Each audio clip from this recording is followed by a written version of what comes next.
Hello, trust you're doing okay. I hope you guys have been watching some of the content from our channel, and I hope it's been useful for you. Today, I want to talk about something that I learned many years ago. Right, I learned it from Robert Kiyosaki. He had a book called "Teach to Be Rich." You know, this might date me a little bit. So this "Teach to Be Rich" comes in a large book pack, and then with CDs. Right, so there are CDs in the book. So if you are not old enough to remember what CDs are, you should be calling me an uncle, right? So, Teach to Be Rich highlights a lot of really great things. But one of the things that it highlights is something that Kiyosaki calls the BI triangle. And so I want to be discussing the BI triangle here. And the reason why the BI triangle is very important, why I think it's important, is because of how that sometimes what we think is very important in our business is not as important as we think it is. And so if you remember 2020, what we realized is that a lot of businesses at that time, the product that they had didn't fit into the situation of the world. I wanted to say of the country, but of the world at the time. And when they stay too committed to their product, the business dies. Right. So if you ask a typical business, what's most important in their company, they say, oh, the product, the product. And while the product is important, Robert Kiyosaki says that there are a number of things that are more important than the products, right? It says, for example, the BI triangle has at the base the mission. So the mission that the company is out, to deliver, right? The leadership capacity of the leader, the team that is put together, the ability for the company to generate cash flow, the ability for the company to communicate effectively both within and without, the ability for the company to have standardized processes and systems, how legally compliant and how legally protected the company is before you get to the product. So the product can change. For example, most people think about Berkshire Hathaway, one of the most powerful investment companies in the world. When Warren Buffett bought the company, was a textile company, right? They are very far away from being a textile company today, but it means that the product of a company can change. So what are the critical factors that you need to pay a lot of attention to? And also, is my business aligned with this model? Now, there are different models. I like this model because it sort of gets me focused on what I think is most important, and also helps us to help our clients, the 4,500 people we worked with, and the 54 of them who now exceed over $1 billion a year, on how to focus on the things that really matters, right? Somebody says the main thing is learning to keep the main thing, right? So ultimately, you want to make sure that the main thing is the main thing in your business, right? So sometimes the main thing might not necessarily be the product. So the first thing is mission, right? What is the mission statement? What are we out to do that is just beyond our ability to make money, right? What is your mission statement? What is it that the business is out to do? And one of the simplest things I would encourage that you do is every business should have a mission statement, and it should be where people can see it. If somebody walks into your office or walks into your staff's office, it should be somewhere on the wall so that they can see it, so that they can the mission statement is sort of like the North Star. Everybody knows this is what this business is out to achieve, right? Is your business designed to accomplish your business's mission? Sometimes we have a mission for something, but our operations and the way we're structured, puts us at odds with being able to deliver that mission. So you want to check with your mission. You want to check that you have a mission. Now, the reason why a lot of our parents, businesses die is that it was missionless. And it wasn't really a business. It was what you call a special purpose vehicle. It was a business they started so that they could pay school fees. Or maybe that was the mission, to pay school fees.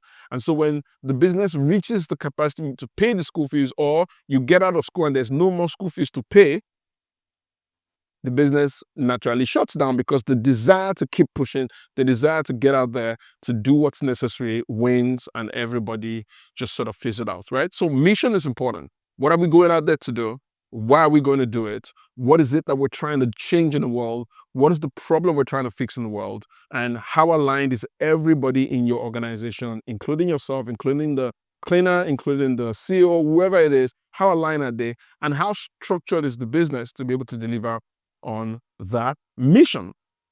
The next thing that you need to pay significant attention to is your capacity as a leader. right? John C. Maxwell talks about the law of the lead, right? It says that the leadership capacity of an organization cannot exceed the capacity of the leader of that organization. So what that means is that the extent to which your business would grow, your organization would grow, depends on your own leadership capacity, right? Because if you don't improve yourself, the business isn't going to improve, right? Jim Rohn says that income rarely exceeds personal development. So what are you doing as a person? How are you working to improve yourself as a person, right? When was the last time you read a book? When was the last time you met with somebody who you considered very, very important, or who you considered that you could learn from? When was the last time you attended a seminar, a conference, and all those things? When was the last time you got knowledge, right? And very, very important, right? When was the last time you learned something?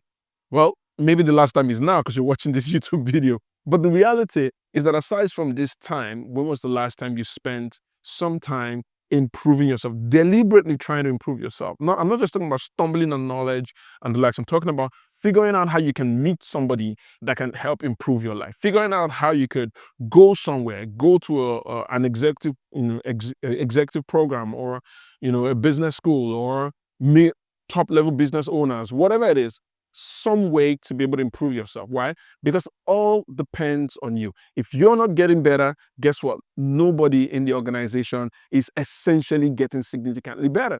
And those that are about to leave. If somebody in your organization outgrows the organization, guess what? They have every right to leave, and they should leave, because you're not going to truncate their future with your lack of growth. So what is your capacity for leadership, and how are you improving that? The third factor that you need to pay attention to significantly is the quality of your team. Nobody can achieve anything substantial by themselves. Nobody can achieve anything significant by themselves. If anything is ever done and it's massively significant, it was done by a team of people. There's a leader, and then there's all these other people, and the quality of those people is critical. The quality of the people. It doesn't matter how they came to you, but what's the plan to help them improve, right? How capable are your people? Because guess what? If you want to achieve massive things, the people in your team must be capable. Now, usually I always say this, right? That when you start a business, you start and you hire who's available, right? Because you can't really afford who's capable. But at some point in that business, the available must become capable, or the business must get who's capable. Capability is key. Ultimately, people must be able to do stuff, right?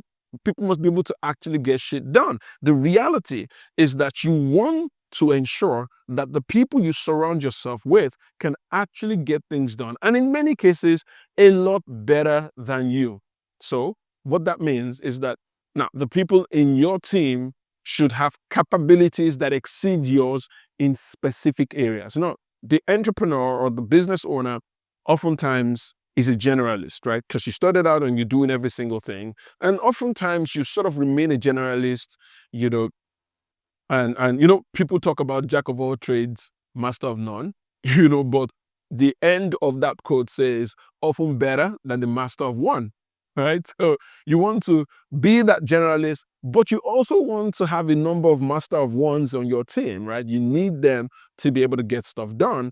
So you want to have the capability, you want them to have capability to be able to get things done. You want them to also have to be people of initiative, so that you're not the only one thinking for the business. If you're the only one thinking for the business is doomed, right? I mean, not exactly doomed, but the reality is that you can't really have some of the great ideas. I mean, take a look at big companies like Google, and Gmail wasn't an idea that came straight from Larry or Sergey. It didn't come straight from them. It was somebody in the organization that was thinking, that thought it up, right? If we're only dependent on only them, maybe we would have just been stuck with a basic search engine today, right? So somebody else has to be thinking about the business enough to be able to see things that you can see that would significantly benefit the business. How committed is this team to the mission, to whatever it is that we're trying to do, right? How do you get people committed? If somebody is not committed, they won't care enough. If they don't care enough, they won't be focused enough to see the things that they should see, the things that you're not able to see. right? If people don't care, guess what?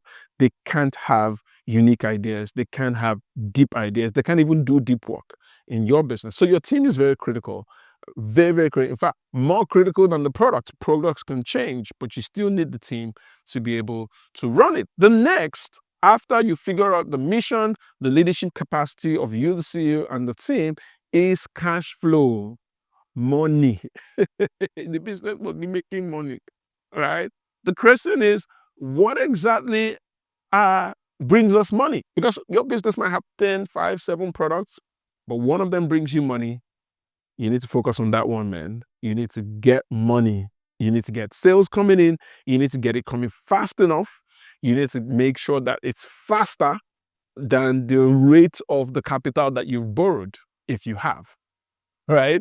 So your business will make them. Now, this is very critical. So, because sometimes the product that the business has at the time of the year, for example, COVID, sometimes the product that you had could not guarantee cash flow in this situation. So you find a product that guarantees cash flow.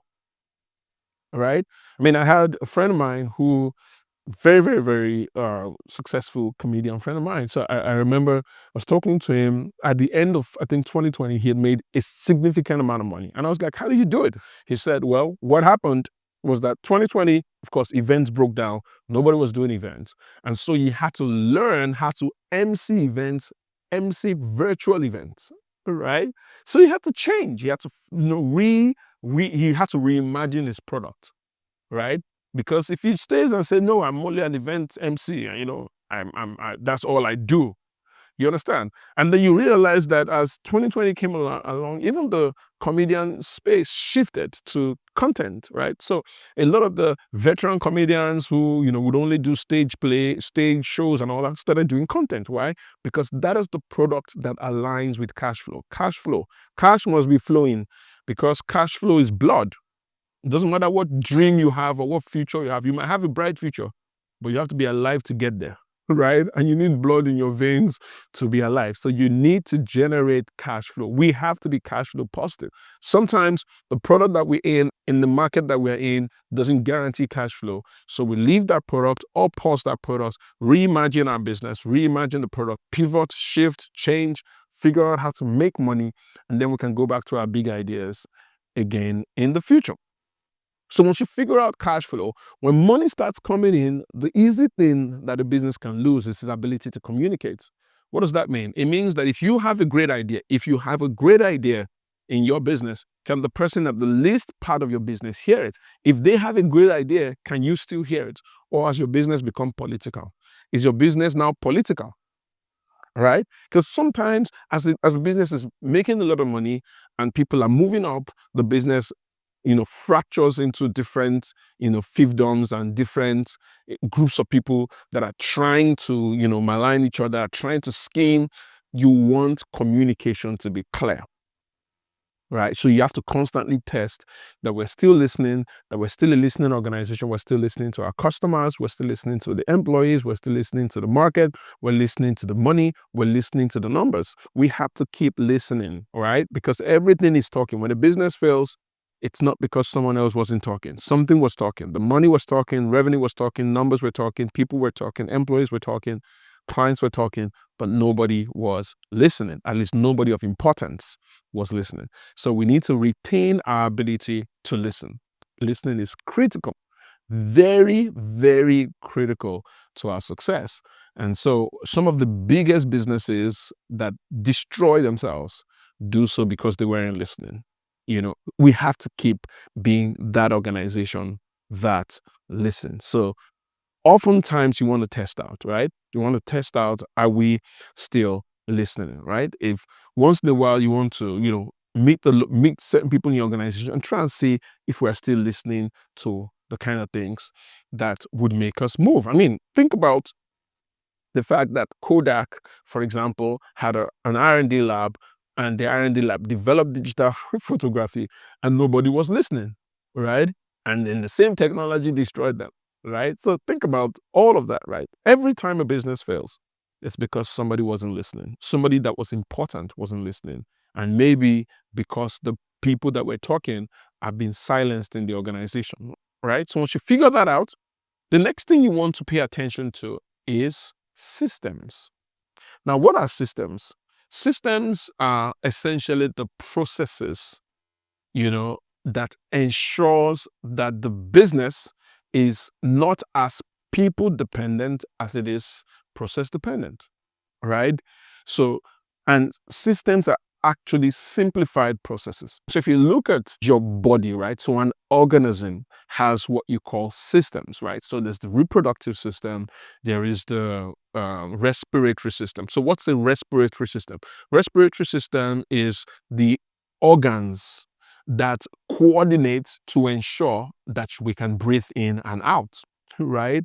And so that's what the respiratory system does. And so a business must be organized in such a way that things can happen and they can happen repeatedly. I've said this so many times that in business, it really doesn't matter what works. What really matters is what duplicates, and so what that means is it doesn't matter how much money you make, can we make it again?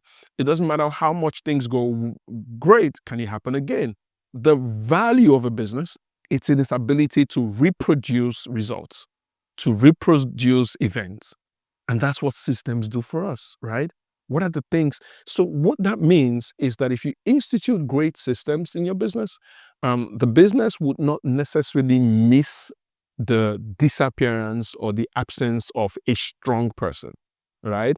Your business must be less and less and less dependent on strong people and must be more and more dependent on strong processes, right? So you want to ensure that people that are great, and strong people are great, but sometimes when the business is so dependent on strong people, and for whatever reason the person is incapacitated, has to leave, or just leaves the business for leave the world, God forbid, the reality is that that business takes a significant hit, right? So what's the system around how we generate ideas? What's the system around our marketing? What's the system around our operations, operational excellence? What are all these things, and how do we start the process of ensuring that we put these things to place? Very simple. Make sure that document exactly how things are happening in your business, right? How do we find clients? What happens? How do we talk to them? Just document the entire thing. Once you're done documenting it, what you then need to do, as you've documented this thing now, is to now find out how far off these your documented processes are from the ideal situation, right? There's a way things are supposed to be. There's a way we are doing it, right? So what I always do, in fact, what I do with businesses is that I would ask the CEO to look at the role of the person that you've employed and write down what you think the person should be doing. And then I'd ask the person, I'm talking to a business that's completely unstructured, write down what you think you should be doing. So the first level is the person that has written down what he thinks he should be doing, and the CEO who employed him is written out what he thinks he should be doing. Let's see whether they both align. So they align. Okay, good. If they align, it means that the CEO and the employee are both sure about what should be doing. But that doesn't mean that that's what the person should actually be doing. So, Mr. CEO, you now go, maybe get a consultant. If you can't afford a consultant, go online and ask the role of chief financial controller. What does that role entail? So they will give you sort of like a template. And then you look at the template that you and your CFC has concluded on, and the one that is the ideal situation, and say how far off. Because sometimes your business is not yet at the stage where you are dealing with ideal situations, right? But you need to make sure that everything is documented, so that when it's documented and everything is great, when somebody else comes into the business, guess what? We can easily fit in. And very simple things. I know most of you might think this to not be necessary, but I've been in businesses that do billions and I've seen this happen, right? If you have a staff that interface with customers, give them a phone, give them a laptop, make sure that every asset they use is company assets, right? Because people say, oh, somebody left my company to call my clients. It's because it was running on their phone. If they have to drop the phone, my organization, for example, you have a phone, you have a laptop, you're not allowed to delete any WhatsApp messages, and everything's as documented as much as possible. And so when somebody moves into that role, guess what? The person has a history of everything you've done on the laptop, history of everything that's happening on the phone, every single WhatsApp message. I mean, I don't delete WhatsApp. I have WhatsApp messages with people that are dead. They are dead, but I don't. In case something happens in the future, somebody wants to check something, I can pull out evidence, right? So very, very important systems. Next is legal, right? We're talking about compliance, but we're also talking about legal protection. I can speak very, very much on that, but you need to make sure that because one of the things that destroy business as they go up is that as you get bigger, see, this is it, and it's not just in Nigeria, everywhere in the world, regulatory bodies are designed to victimize. And so what happens is that when you're a small fish, when you're a small fry, they don't pay attention to you. They don't come, the FIRS, the LIRS, all of those guys, they don't come to you that much when you're small because they cannot expend expensive resources on just finding somebody that's insignificant. But as you get bigger, you become impossible to ignore. As you become impossible to ignore, guess what? They are coming. They're coming for you, right? Coming for you massively, right? So what then happens is that when you then see them and then you get into trouble, when you have to prepare is now, right? Get a lawyer, get an accountant. If you can employ one in, go to your secondary school WhatsApp group and find the one that is a lawyer, find the one that is an accountant, buy him a bottle of drink and tell him to advise you. And after a while, please put him on retainer, right? Or employ one that you can put on retainer. But the idea here is that you must have somebody protecting you legally and keeping you compliant. Because if you don't, it can destroy your entire business. And lastly is the products. Notice I've talked about mission, leadership, team, cash flow, communication systems, legal, before we go to the products. Why? Because your product is dispensable, it can change. But the question you ask with regards to your product is, this product that we have, does it fit the market? Do we have product market fit? Or are we developing a product that the market cannot do business with? Sometimes you develop a product. I mean, imagine if my product now is to open a cyber cafe, right? It's a product, but it doesn't fit the market because the market is way past that, right? So, but imagining my own product now is to start an astronaut company, a space company in Nigeria. It's a product in Nigeria, but it still doesn't fit the market. I mean, do we have space programs in Nigeria? We don't. So to be able to set up a space program in Nigeria, I mean space program, like, are people studying intergalactic studies in OAU? Oh, well, I mean, I stand to be corrected, but I'm not aware that anybody's studying all of that, right? And even if they are, not in large quantity. So if I open like SpaceX, right, I need to go and hire people from abroad to come and work at the SpaceX. So it's not a product market fit, right? So you need to ensure that your product fits the market and your product serves the right clients. And the big question you also need to ask is, the product that we use, the product we're out there selling now, is it still going to fit the market in 5 years? Especially now that the world is changing really, really fast, right? The world is changing significantly fast, so we need to constantly check whether it is still going to fit. If it doesn't fit, you might still be in the product, but you might start working your way out of it, right? Start working your way out of it. You know, if it fits, then you can double down on it, right? So you want to be sure that your product fits the market, right? And if it doesn't, please don't be too sentimental, because that sentiment is going to be the death of you, right? You're going to destroy yourself just essentially because you are sticking to something that is already dying away. So looking forward to seeing you in the next one. I hope this has been very useful to you. Have a great day. Bye-bye. Dear entrepreneurs and CEOs, did you know that 90% of businesses fail within the first 5 years of conception and only a very little fraction make it to 7 figures? Are you currently struggling with scaling your business, customer attraction, customer retention? Then you are definitely not alone. What if I told you that there are proven systems that could turn your business into a revenue generating machine? With over 4,000 businesses transformed and 53 of which are already doing $1 billion in revenue annually, we do not just teach you how to do business, we teach you how to actually win in business. At the Strategy Factory, you get the exact roadmap to scale your business, build a sellable business, attract high-value customers, make strategic decisions with confidence, make the most of the business, and also unlock powerful networking opportunities. Do not let your business become yet another failure statistics. Success is a strategy. The question right now is, do you have the right one? If you're interested to have further conversation on the Strategy Factory with us, comment strategy in the comment section and we'll follow up with you immediately. We look forward to seeing you in the next Strategy Factory happening this month.